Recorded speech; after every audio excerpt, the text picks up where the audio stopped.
So the next value that we want to kind of conceptually talk through is the mean free path. And we'll denote the mean free path lambda. And the mean free path then it has units of meters. It answers that second question from our slides. How far can a molecule make it without colliding with another molecule? And it is then equal to the distance traveled by the molecule divided by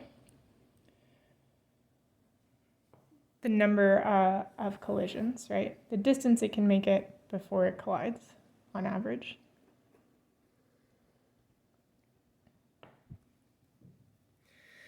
So we want to think about this in terms of a gas molecule which has a diameter d sub g, and it's moving along at that mean speed that we talked about, c bar. As it moves along at that mean speed, then it sweeps out a volume, and that swept out volume will be the distance that it's traveling, right? C bar times time, right? Speed times time is a distance. So that horizontal distance that it sweeps out times its cross-sectional area, not its surface area, but its cross-sectional area, because it is literally sweeping out what is in this volume. So that cross-sectional area is pi d sub g squared. So this is a swept out volume.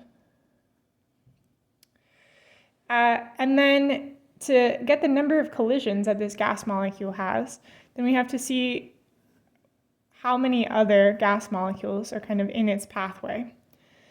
So the number of collisions should be its swept out volume times the number concentration of other gas molecules in the pathway.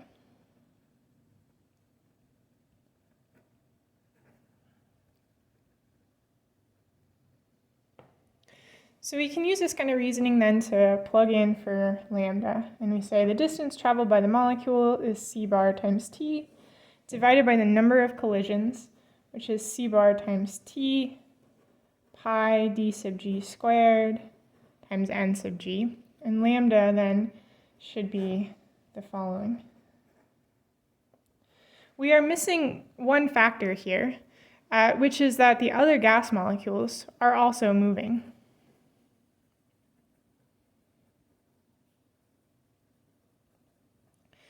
And so when a collision happens, it will not just happen based on the speed of this gas molecule that we're looking at, but on a relative velocity.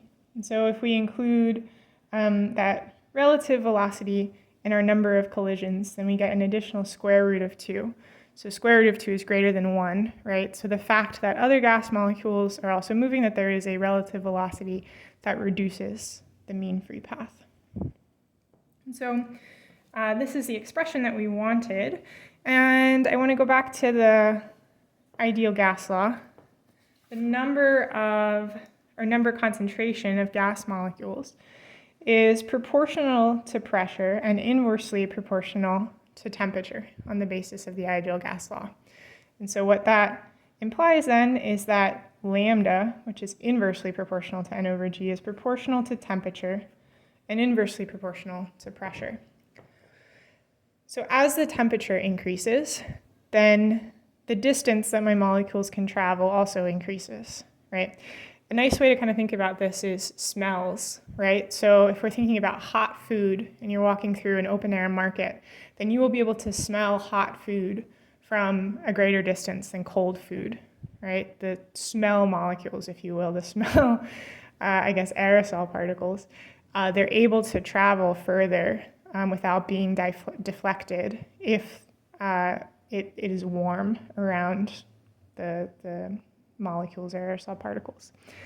And then mean free path is inversely proportional to pressure. And so if pressure increases and the gas molecules cannot make it as far without a collision, the mean free path decreases. So these dependencies are important.